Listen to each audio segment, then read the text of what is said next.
Hey, hello everyone. It's been a fat minute since I've uploaded a video on this channel, and I thought why not hop back on the season 2 trend and discuss the top 6 strikers in Blue Lock. Obviously, this video will contain spoilers, but I'll try to keep it as minimal as possible because I know there are a lot of anime only fans, but you have been warned. This video will specifically be talking about the top 6 prior to the NEL, so we won't go into anything down the line, and we will save that for a future video. In season 2, episode 1, Ego announces to everyone that he will be structuring the lineup of the U20 match around 6 core players. These 6 players will serve as captains for the 5v5 teams that are trying out for a spot in the roster. That means 1st and 2nd will be a team, 3rd and 4th will be a team, and 5th and 6th will be a team. Kicking things off at the 6th spot, we have Nagi Seishiro, the god of death. Nagi is a very lazy character who only gets into soccer because of a classmate. Nagi initially doesn't want to participate in Blue Lock and almost leaves the project a number of times, but finds his way into the 3rd selection after making it through with Baro, Chigiri, Sentetsu, and Kuro. Nagi possesses a very unique weapon that not many Blue Lock players have,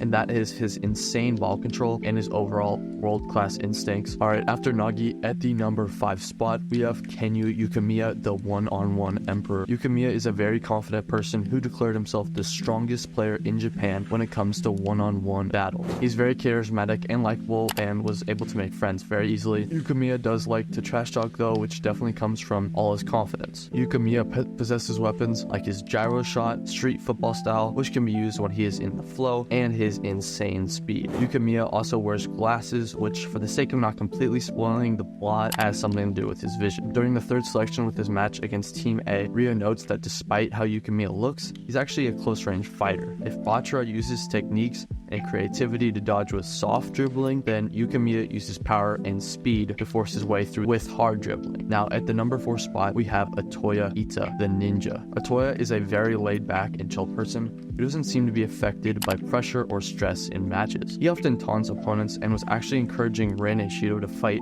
multiple times. He's very compatible with another player named Karasu, which I'll dive into right now. According to the Nagi spin-off, Atoya has lived by going with the flow, and his fundamental approach was not to worry. When anything unpleasant happened to him, he would override it with things that were funny and forget it. This personality trait is what made him so compatible with Karasu. When they met each other in the 1st stage of Blue Lock, they both had the same impression of each other, that they were both weird. But to Atoya, the calmly calculating Karasu who won using his wits was impossibly cool. And to Karasu, Atoya's what you see is what you get personality meant that he didn't have to waste time deciphering Atoya. He was just, what you see is what you get. He was comfortable having him as a teammate, and above all, Karasu and Atoya had exceptional eye play compatibility, with some of the players even mentioning that they probably are the best duo in Blue Lock. Atoya is actually a descendant of ninjas, like actual ninjas. And segueing into number 3, we have Karasu Tabito, with one of the coldest nicknames in all of Blue Lock, and that is the Assassin. During the Nagi spin-off, we learned that Karasu never shows his true nature. That's because he doesn't believe that he's an interesting person. After all, he's moved by ordinary things and is hurt by ordinary things. Basically, he's aware that he's mediocre. He doesn't want others to know of his mediocrity, so he developed the habit of analyzing his environment and the people around him. His trait of finding others' weaknesses and teasing them in submission was a form of self-protection to keep others away from realizing his own true nature. In contrast to him was Atoya, who was basically a polar opposite of him, which meant they were very compatible on the field. Karasu has the best ball-keeping ability in Blue Lock